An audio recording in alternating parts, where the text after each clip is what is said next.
అష్టాదశ పురాణములు గరుడ పురాణం ధర్మకాండ ప్రేతకల్పం 194 జీవుని ఊర్ధ్వ అధోగతుల వర్ణన 195 84 లక్షల యోనుల్లో మనుష్య జన్మ శ్రేష్ఠత మనిషి ఏకమాత్ర కర్తవ్యం ధర్మం 196 మృత్యువేళ ఆ తరువాత కర్మలు యమదర్శనం యాతనల స్వరూపం 6 పిండాల ప్రయోజనం శవదాహ విధి 11 నుండి 13 దాకా కృత్యాలు 197 బ్రహ్మపుత్ర శ్రవణదేవుల స్వరూపం 198 దానాది కర్మాల ఫలాలు ప్రేతాల కందుట పదదాన మాహాత్మ్యము అనంతర దేహ ప్రాప్తి 199 జీవుడు యమపురిలో ప్రవేశించుట శుభాశుభ కర్మ ఫలభోగం కర్మానుసారం అన్యదేహ ప్రాప్తి ధర్మాచరణమే మనిషి ముఖ్య కర్తవ్యం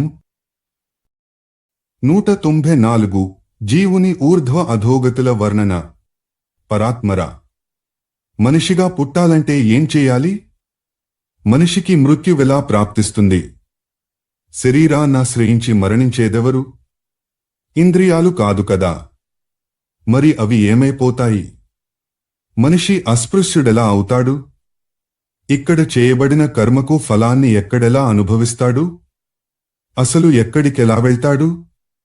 యమలోకానికి విష్ణులోకానికి ఏ మార్గాల్లో వెడతాడు? ప్రభో, నా పట్ల ప్రసన్నులై దయచేశారు కాబట్టి నా ఆత్రాన్ని మన్నించి నా అజ్ఞానాన్ని దూరం చేయండి అడిగాడు గరుడు.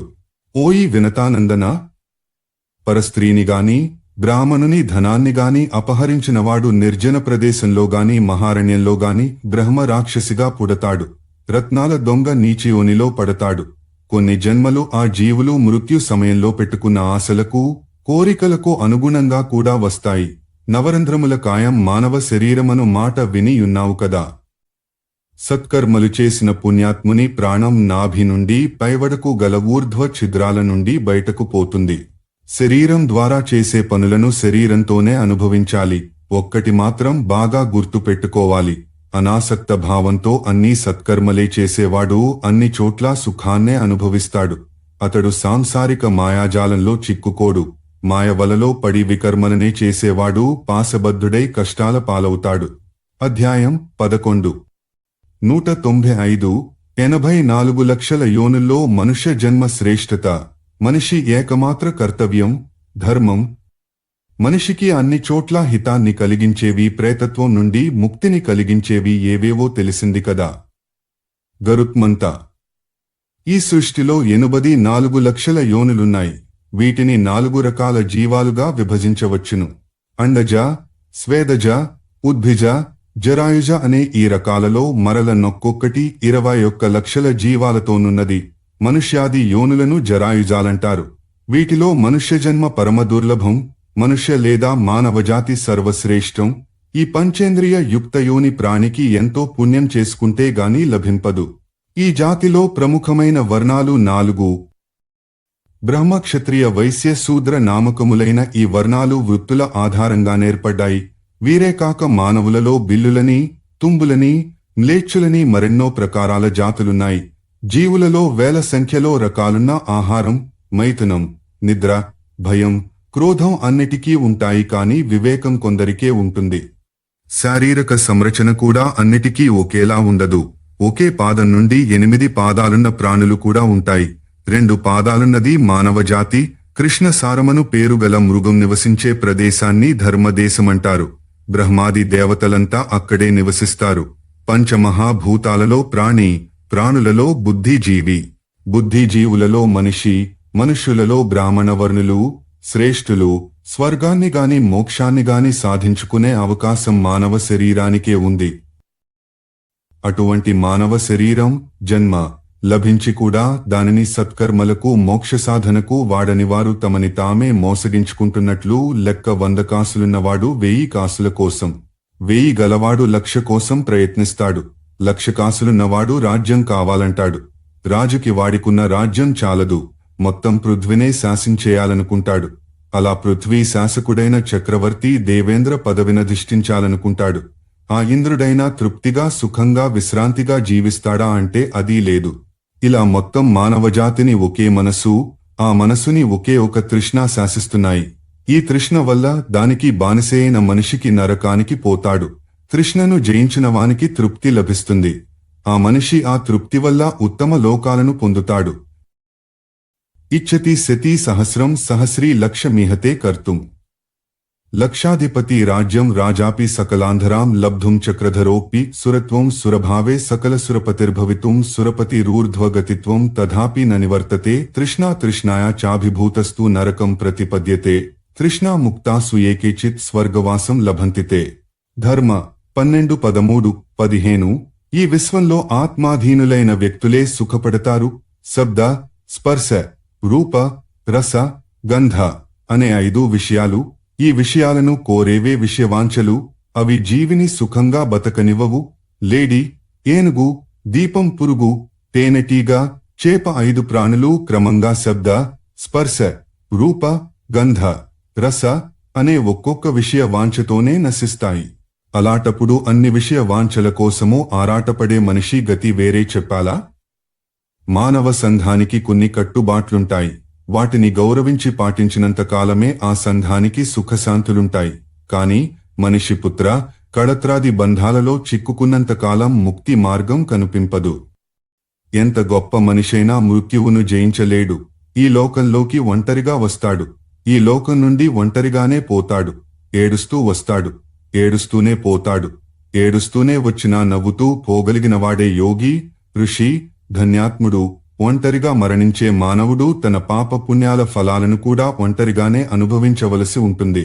మనిషి బతికినంత కాలం తానెంతగానో ప్రేమించిన బంధు బాంధవులు ఆ మనిషి మరణించగానే వాని శరీరాన్ని కట్టెల సవారీకెక్కించి ఎప్పటికో దూరంగా మట్టి బస్తాను వలె మోసుకెళ్లి నిప్పుల్లో పడేసి ముఖం తిప్పుకుని వెళ్లిపోతారు. ధర్మమొక్కటే వానిననుసరించిపోతుంది. ప్రాణి యొక్క ధనమో వైభవమో వాని ఇంటి దగ్గరే ఉండిపోతుంది. ఆ బంధం అక్కడే తెగిపోతుంది. మిత్రులు, బంధు బాంధవులు శ్మశానందాకా వెడతారు. వీరి బంధం ఇక్కడతో తెగిపోతుంది. ఇక పుట్టిన కాడి నుంచి చావుదాకా పెంచి పోషించి ఇది నాదనుకుని బిగ్యవీగిన శరీరం అగ్నిలో పడి బూడిదే పోతుంది. దాని బంధం అక్కడితో సరి. ఇక వీడని బంధమే విడువని మిత్రమై జోడు విడని సైదోడై జీవాత్మతో మిగిలేది పాపపుణ్యాలే. మృతం శరీర ముత్సృజ్య కాష్టలోష్ట సమంక్షితో బాంధవా విముఖాయాంతి ధర్మస్తమనుగచ్చంతి గృహేష్వర్ధాని వర్తంతే శ్మశానాన్ మిత్ర బాంధవాః శరీరం వహ్నిరాదత్తే సుకృతం దుష్కృతం వ్రజేత్ శరీరం వహ్నినా దగ్ధం పుణ్యం పాపం సహస్థితం. ధర్మ 12:24-26. పక్షిరాజా, ధనవంతుడు ఈ రోజు సూర్యుడస్తమించేలోగా ఎవరికీ ఏమీ దానం చేయలేదనుకో, రేపు తెల్లవారాక ఈలోగానే వాడి బతుకు తెల్లారిపోతే ఆ డబ్బంతా ఎవరి వశమైపోతుందో ఎవరికి తెలుసు? ఏదో పూర్వజన్మ సుకృతం వల్ల ఎంతో మంది దగ్గర ఎంతో కొంత ధనం ఉండే తీరుతుంది కదా. దానిని పరోపకార నిమిత్తమో శ్రేష్ఠ ద్విజుల దానార్థమో వాడకుండా అంతా తాను తన పుత్రులే వాడేసుకోవాలనుకుంటే ఆ ధనమే ఒక రూపాన్ని ధరించివాడు పోయే ముందు అడుగుతుంది, నన్నెలాగూ తీసుకుపోలేవు, కనీసం దానమైనా చేసి ఉంటే ఆ పుణ్యాన్నైనా పట్టుకు పోగలిగి ఉండే వాడివి కదా అని ఇలా ఆలోచించి రేపు ఏమవుతామో అనుకుని ఇవాడే సత్కర్మలనాచరించాలి. మనిషి శ్రద్ధాపూర్వకంగా పవిత్రుడై శుద్ధమనస్కుడై ఇచ్చే ధనం ధర్మాన్ని నిలబెడితే ఆ మనిషికి నరకమే ఉండదు. ఈ ధర్మమే మళ్ళా అతని అర్ధకామ సముపార్జనలలో అక్కరకు వస్తుందనేది ధర్మ సూక్ష్మం. శ్రద్ధాపూర్వకం కాని ధర్మం ఏ లోకంలోనో అక్కరకు రాదు. ప్రచుర ధనరాశి వల్ల ధర్మం సిద్ధించదు. ధర్మసిద్ధి శ్రద్ధా మూలకం. అట్టి ధర్మమే ఆ వ్యక్తికి మోక్షప్రదాయకం. శుభం వాయదివా పాపం భుంక్తే సర్వత్ర మానవః.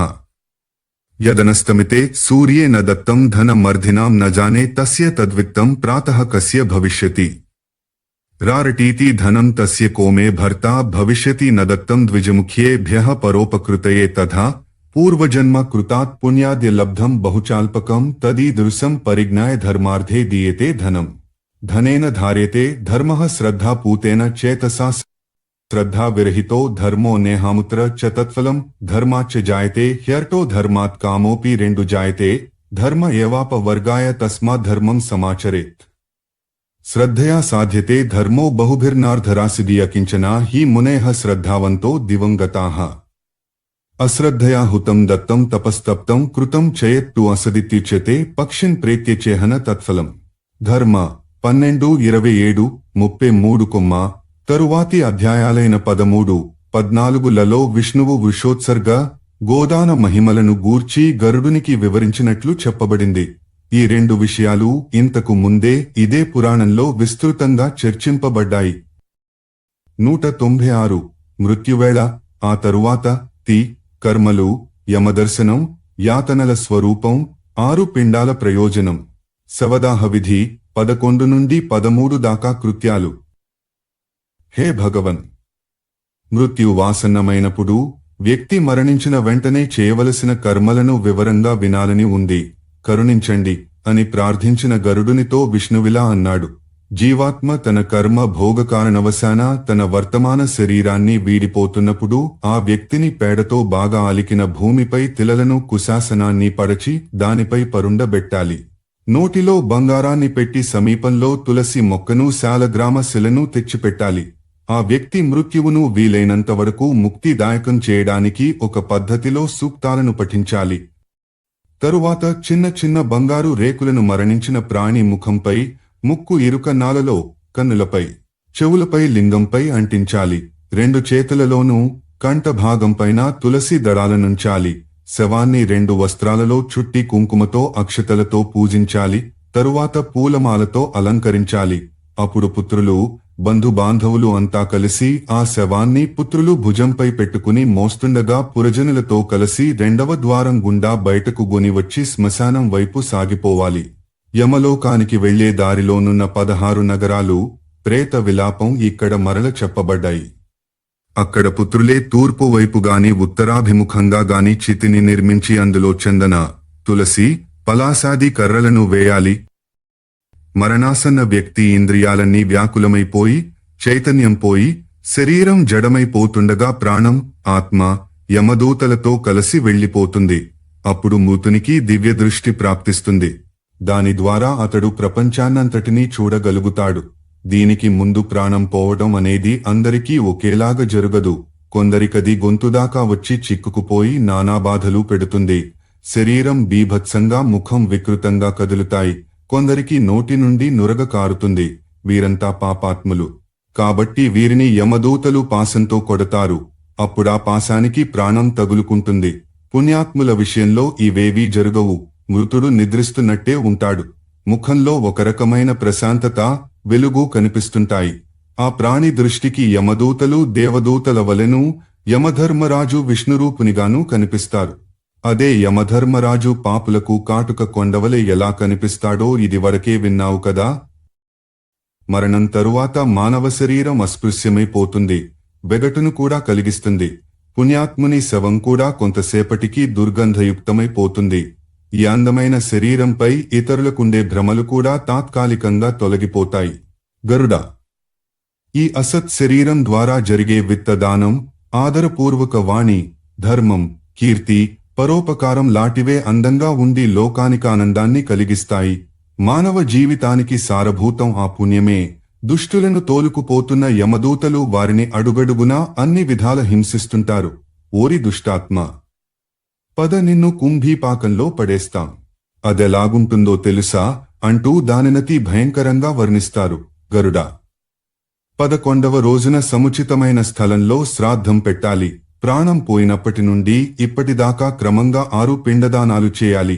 మృతస్థానం, ద్వారం, నలుబాటలు కూడలి, విశ్రామ స్థలం, చితి, అస్థిచేన స్థానం అనే స్థలాల్లో వాటిని పెట్టాలి. వీటినెందుకు పెట్టాలంటే మనిషి పోయిన చోట, ఇంటిలో పెట్టేదానికి శవ పిండమని పేరు. దీనివల్ల ఆ గృహవాస్తు దేవతలు ప్రసన్నులవుతారు. భూదేవి, ఆమె కొలువులో నుండు దేవతలు కూడా ప్రసన్నులవుతారు. 2వ పిండాన్ని ద్వారంపై పెట్టాలన్నాను కదా. దానికి పాంధ అని పేరు. దానివల్ల ద్వారస్థ గృహదేవతలు ప్రసన్నులవుతారు. కూడలిలో పెట్టబడు ఖేచర నామక పిండం వల్ల భూతాది దేవయోనులు శాంతిస్తాయి. విశ్రామ స్థలంలో చేయు భూత పేరిటి పిండదానం వల్ల పిశాచ, రాక్షస, యక్షాది గణాలు, అన్యదిగ్వాసి దేవతలు దహనంలో సహకరిస్తాయి. చిత్రాస్థలంపై ఆ పేరుతోనే చేసే పిండదానం ప్రేతత్వాన్నుత్పత్తి చేస్తుంది. దీని తరువాత ప్రేత నామంతో చేసే పిండదానం వల్ల శవం అగ్నికి ఆహుతయ్యే యోగ్యతను పొందుతుంది. మరొక 3 పిండదానాలను ప్రాణం పోయిన చోట శ్మశానానికి సగం దూరంలోనూ చితి మీద చెయ్యాలి. వీటి వల్ల క్రమంగా విధాత, గరుడధ్వజుడు, యమదూతలు ప్రసన్నులవుతారు. 3వ పిండదానం ముగుస్తుండగానే మృత వ్యక్తి శారీరక దోషాల నుండి ముక్తుడవుతాడు. తరువాత చితను ప్రజ్వలింపజేయడానికి ఒక వేదిని నిర్మించి దానికి ఉల్లేఖన, ఉద్ధరణ, అభ్యుక్షణాదులను చేసి విధిపూర్వకంగా అగ్నిని స్థాపించి పుష్ప, అక్షతాదులతో క్రవ్యాది నామాలతో అగ్నిదేవుని పూజించి ఇలా ప్రార్థించాలి. త్వం భూత కృజ్యగద్యోనే త్వం లోక పరిపాలకః ఉపసంహారకస్తస్మాదేనం స్వర్గం మృతం నయ. ధర్మ 15:44-45 ఇలా అగ్నిని పూజించి శవానికి నిప్పంటించాలి. మృతుని శరీరం సగం కాలాక నేతిని ఆహుతి చేయాలి. లోమభ్యః స్వాహ అనే మంత్రంతో యథావిధి హోమం చేయాలి. యమ, అంతక, మృత్యు, బ్రహ్మ, జాతవేదనామాలతో ఆహుతులిచ్చి ఒక ఆహుతిని ప్రేత ముఖంపై ఇవ్వాలి. ముందుగా అగ్నిని పై భాగంలో జ్వలింపజేసి దానిని తెచ్చి చితి యొక్క తూర్పు భాగాన్ని మండించాలి. క్రింది మంత్రాలచే నభిమంత్రితమైన తిలమిశ్రిత ఆజ్యాహుతులను చితిపై వేస్తూనే ఉండాలి. అస్మాత్వమధిజాతో 9 త్వదయం జాయతామహ పునః అసౌ స్వర్గాయ లోకాయ స్వాహా జ్వలిత పావకః. ధర్మ 15:49 ఈ విధంగా తిల మిశ్రిత సమంత్రక ఆజ్యాహుతినిచ్చి మృతకుని పుత్రుడే శవదహనం చేయాలి. ఈ సమయంలో మాత్రమే అతడులోని దుఃఖమంతా పోయేలాగా వెక్కి వెక్కి ఏడవాలి. ఆ దృశ్యం ప్రేతానికి సుఖాన్ని కలిగిస్తుంది. శవం పూర్తిగా కాలిపోయాక ఆ స్థలంలోనే అస్థి సంచయనం చేయాలి. తరువాత ప్రేతానికి దాహజన్య కేశశాంతికే పిండదానమివ్వాలి. దహన సంస్కారానంతరం పుత్రులు వస్త్రసహితంగా స్నానం, సచేల స్నానం చేసి నామ గోత్రోచ్చార సహితంగా తిలోదకాలివ్వాలి. అంతటా అక్కడున్న ఆ గ్రామ ప్రజలందరూ గట్టిగా చప్పట్లు చరుస్తూ విష్ణునామ సంకీర్తనాన్ని కొంత తడవుగావించి తరువాత మృతకుని గుణగణాలను చర్చించుకుంటూ అతని, ఆమె ఇంటికి వచ్చి ద్వారపు దక్షిణ భాగంలో గోమయాన్ని తెల్లావాలను ఉంచాలి. మనస్సులో వరుణదేవుని ధ్యానించుకుంటూ వేపాకులను నమలి నేతి చుక్కను నోట్లో వేసుకుని ఎవరింటికి వారు పోవాలి. సూర్యాస్తమయమైనాక మృతుని పుత్రుడు ఇంటి బయటగాని ఏకాంత ప్రదేశంలోగాని మృతుడు రోజూ చూసిన నలుదారుల కూడలిలోగాని మట్టి పాత్రలతో పాలు, నీరు పెట్టాలి. ఇలా 3 రోజులు చేయాలి. కొన్ని మూఢ హృదయ జీవాత్మలు ఆ 3 చోట్ల తిరుగుతుంటాయి. 10వ రోజు దాకా ప్రతిరోజూ ప్రేతానికి పిండదానాన్ని, జలాంజలిని ఇస్తూనే ఉండాలి. 10వ రోజు దాకా రోజుకి కొంతగా పెంచుతుండాలి. ఈ ఔర్ధ్వదేహిక సంస్కారాన్ని పుత్రుడు చేయాలి. లేని పక్షంలో భార్య, భర్త చెయ్యాలి. లేకుంటే శిష్యుడు కాకుంటే సోదరుడు చెయ్యాలి. పిండదానాన్ని శ్మశానంలో గాని అన్య తీర్థంలో గాని చేయవచ్చు. పిండ ప్రదానంలో కూర, ఉప్మా, తీపి ముద్ద, అన్నంతో బాటు ఏదైనా పెట్టవచ్చుగాని తొలి రోజు పెట్టిన పదార్థాలనే 10వ రోజు దాకా రోజూ పెట్టాలి. ఈ పిండం 4 భాగాలుగా విడిపోతుంది. 2 భాగాలు మృతుడి శరీరం నిర్మాణానికి, 1 భాగం యమదూతలకి పోగా మిగిలినదే మృతుని నోటికందుతుంది. 9 పగళ్ళు రాత్రులు గడిచేసరికి మృతుడికొక శరీరం ఏర్పడుతుంది. అది 10వ రోజు మహాకలితో ఆవురా ఉరుమంటుంటుంది. 10వ రోజు పార్వణాది శ్రాద్ధాలలో నిర్దేశింపబడిన పిండ విధి, మంత్ర, స్వధ, ఆవాహన, ఆశీర్వాద ప్రయోగాలేవీ ఉండవు. ఆనాటి కర్మ కేవలం మృతుని నామ గోత్రోచ్చారపూర్వకంగా చేయబడుతుంది.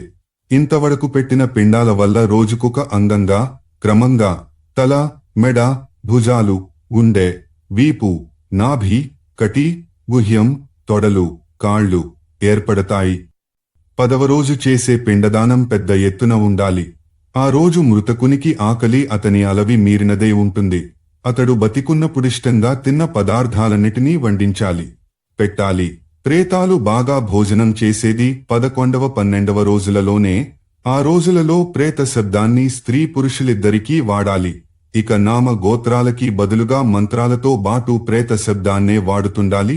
దీపమన్నం జలం వస్త్రం యత్కించి ద్వస్తుదీయతే ప్రేత శబ్దేన తద్దేయం మృతస్యానందదాయకం. 13వ రోజు ప్రేత నరకయానం ప్రారంభమవుతుంది. అది ఎవరికెలా జరుగుతుందో, ఎన్ని నగరాలను ఎలా విలపింపజేస్తూ దాటిస్తుందో వినియున్నావు కదా. అధ్యాయాలు 15-16. 197 బ్రహ్మపుత్ర శ్రవణదేవుల స్వరూపం నసాగర. మహావిష్ణు. యమలోకంలో శ్రవణులనే వారుంటారని విన్నాను. వారు సర్వజ్ఞులని కూడా విన్నాను. వారిని గూర్చి తెలుసుకోవాలని కుతూహలపడుతున్నాను. కొమ్మ గరుత్మాన్. ప్రాచీన కాలంలో సమస్త స్థావర జంగమాత్మకమైన సృష్టి ఏకాకారం చెందినప్పుడు నేను దాని నాత్మ లీనం చేసుకుని పాల సముద్రంలో శయనించాను. అప్పుడు నా నాభికమలం నుండి బ్రహ్మ పుట్టి కొన్ని వందల సంవత్సరాలు తపస్సు చేసి శక్తిమంతుడై ఏకాకారం చెందిన సృష్టిలోని ప్రాణులను 4 ప్రకారాలుగా విడగొట్టాడు. తరువాత బ్రహ్మగావించిన సృష్టిని పాలించే బాధ్యతను నేను స్వీకరించాను. తరువాత సంహారమూర్తి రుద్రుడు దయించాడు. అనంతరం సమస్త చరాచర జగత్తులోనూ ప్రాణాధారమై ప్రవహించే వాయువు, అత్యంత తేజస్వి సూర్యదేవుడు, చిత్రగుప్త సహితుడై యమధర్మరాజు ప్రకటితులైనారు. మరల బ్రహ్మ తపస్సు చేశాడు. కొన్ని వందలేళ్లు ఆయన అలాగే నాభి కమలంలో తపస్సమాధిలోనే ఉండిపోయాడు. సృష్టిని మాత్రం ఇలాగే కొనసాగించాలని లోపలి నుండే ఆదేశించాడు. అప్పుడు బ్రహ్మతో విష్ణు రుద్రాదులు తమకు లోక వ్యవహారమెలా నడుస్తోందో, ఎవరే పాప పుణ్యాలు చేస్తున్నారో తెలియదని దానికి సంబంధించిన ఏర్పాటేదో బ్రహ్మయే చేయాలని విన్నవించారు. తన మంత్రాన్ని చిరకాలం పాటు ఏకాగ్రతతో సర్వశక్తులను కేంద్రీకరించి జపించాలనే సంకల్పాన్ని బ్రహ్మ వారందరికీ కలిగించాడు. వారంతా అలా చాలా కాలం పాటు చేసిన తరువాత బ్రహ్మ తన పుత్రులుగా 12 అమిత తేజస్వులు, విశాల నేత్రులునగు దేవతలను సృష్టించాడు. వారికి ఈ లోకంలో ఎక్కడేది జరిగినా, ఎవరేమన్నా, ఎవరేమి చేసినా వినే శక్తినిచ్చాడు. ఈ విశేష జ్ఞానం వల్ల ఈ బ్రహ్మపుత్రులను శ్రవణులన్నారు. వీరి నివాసం ఆకాశం. అక్కడి నుండే అందరినీ చూస్తూ వింటూ అవసరమైనప్పుడు యమధర్మరాజు లేదా చిత్రగుప్తుల వద్దకు వచ్చి ఆయనకు కావలసిన వివరాలనందిస్తారు. ఆ సమయంలో వారి ద్వారా ప్రాణుల ధర్మ, అర్థ, కామ, మోక్షాలకు సంబంధించిన సర్వకర్మల సారము వివేచన సహితంగా ధర్మరాజుకి సమర్పింపబడుతుంది. ఓయి వైనతేయ. సంసారానికి చెందిన ప్రాణుల ముందుండే మార్గాలు 4. అవే ధర్మార్థ కామం మోక్షాలు. ఉత్తమ ప్రకృతి గల ప్రాణి ధర్మ మార్గంలో వెడతాడు. ధనధాన్యాలను సంపాదించినా దానానికే వినియోగించిన వారు విమానంలో పరలోకాలకు పోతారు. మోక్షాకాంక్షతోనే జీవితంలో ప్రతి పనిని చేసిన వారు తమ దేహాంతంలో హంసల విమానం పైనెక్కి పరలోకానికి వెళతారు. ఉన్నదానితోనే బతుకుతూ అప్పుడప్పుడైనా యాచకులను సంతోషపెట్టిన వారిని దేవదూతలు గుగ్గాలపై గునిపోతారు. ఏ పుణ్యమూ ధర్మమూ చేయకుండానే బతికేసిన వారిని ఇది వరకు నువ్వు విన్నట్టుగా యమదూతలు నడిపించుకుంటూ ఏ అసిపత్రవనానికో గునిపోతారు.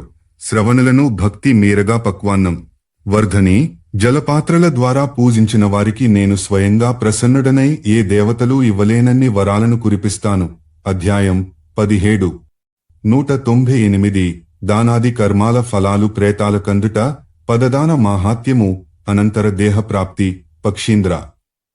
ఈ శ్రవణులు చెప్పినదంతా విన్న తరువాత చిత్రగుప్తుడు కొన్ని క్షణాల పాటు ధ్యానమగ్నుడై మగిడి వచ్చి ఆ మనిషి రాత్రింబవళ్లు గావించిన పాపపుణ్యాల ఫలాన్ని యమధర్మరాజుకి విన్నవిస్తాడు. గరుడ. మనిషి మాట, తనువు, మనసులతో చేసే ప్రతి కర్మకి ఫలాన్ని అనుభవించా వలసినదే. నీవు విన్నదానిని రేపు ప్రపంచమంతా వింటుంది. అన్నదానం, దీపదానం తెలిసి చేసేవారు కూడా మహామార్గంలో సుఖపూర్వకంగా పయనించగలరు. కార్తీక కృష్ణ చతుర్దశి నాడు రాత్రి చేయు దీపాదానం సర్వసుఖకారి. ఇప్పుడొక్కసారి సంక్షిప్తంగా దాన ఫలాలను చెప్తాను. వృషోత్సర్గ పుణ్యం వల్ల మనిషి పితృలోకానికి వెడతాడు. జలపూర్ణఘట దానం వల్ల యమదూతలు సంతోషిస్తారు. 11వ రోజున శయ్యాదానం చేయడం వల్ల మనిషి విమానమెక్కి స్వర్గలోకానికి చేరతాడు. విశేషించి ప్రేత మార్గమే మహామార్గం. 12వ రోజు అన్ని ప్రకారాల దానాలను చేయాలి. 13 పదదానాలను చేసినవారు, పితరులు, పుత్రులు కూడా వాటి సాయంతో మహామార్గాన్ని సుఖంగా దాటి వెళ్లగలరు. ఎవని భాగ్యమెలా ఉన్నదో వాని మార్గసుఖమును బట్టి తేలిపోతుంది. తన కొడుకు తాను పోయినప్పుడెలాగూ చేస్తాడుగా అనుకోకుండా తానే తన జీవిత కాలంలోనే స్వస్థచిత్తుడై అన్ని రకాల దానాలను చేసినవాడు సర్వత్రా సుఖపడతాడు. భగవన్. 13 పదదానాలంటే ఏమిటి? ఛత్రం, పాదుక, వస్త్రం, ముద్రిక, కమండలువు, ఆసనం, భోజన పాత్ర, మరొక ఆసనం, జలపాత్ర, అన్నం, భోజన సామగ్రి, నెయ్యి, యజ్ఞోపవీతం. ఈ 13ని పదదానాలన్నారు. ఇవన్నీ మృతుని నారకీయ మార్గంలో ఉపయోగపడి ప్రేతానికి సుఖాన్నిస్తాయి.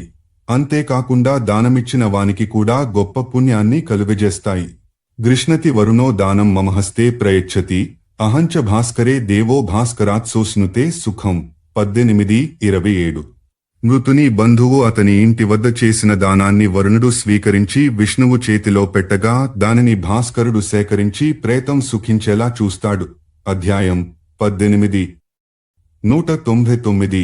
జీవుడు యమపురిలో ప్రవేశించుట, శుభాశుభ కర్మ ఫలభోగం, కర్మానుసారం అన్యదేహ ప్రాప్తి ధర్మాచరణమే మనిషి ముఖ్య కర్తవ్యం.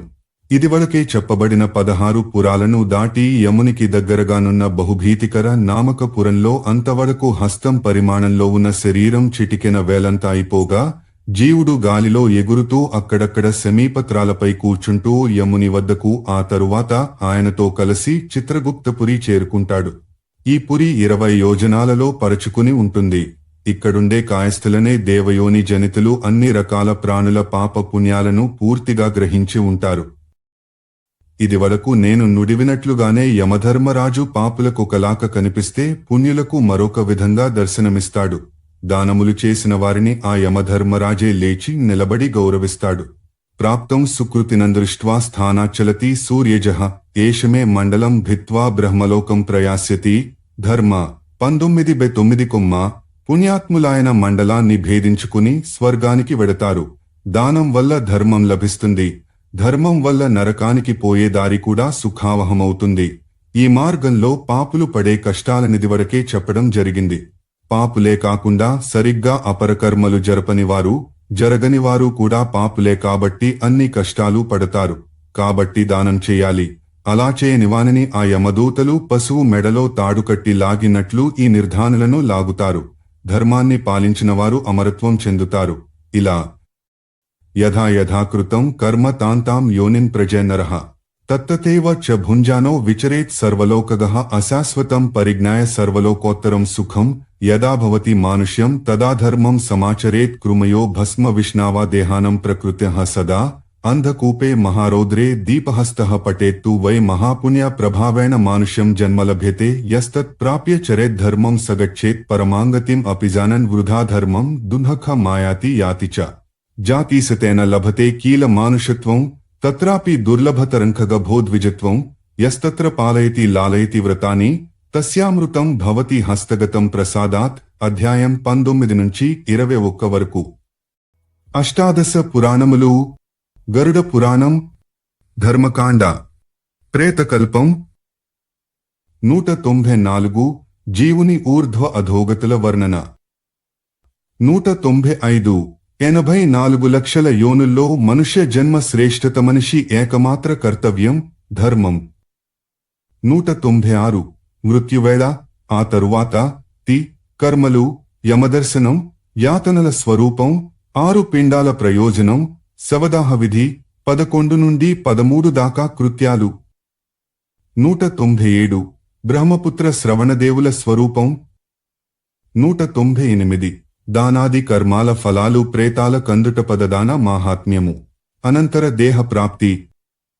199. జీవుడు యమపురిలో ప్రవేశించుట, శుభాశుభ కర్మ ఫలభోగం, కర్మానుసారం అన్యదేహ ప్రాప్తి, ధర్మాచరణమే మనిషి ముఖ్య కర్తవ్యం.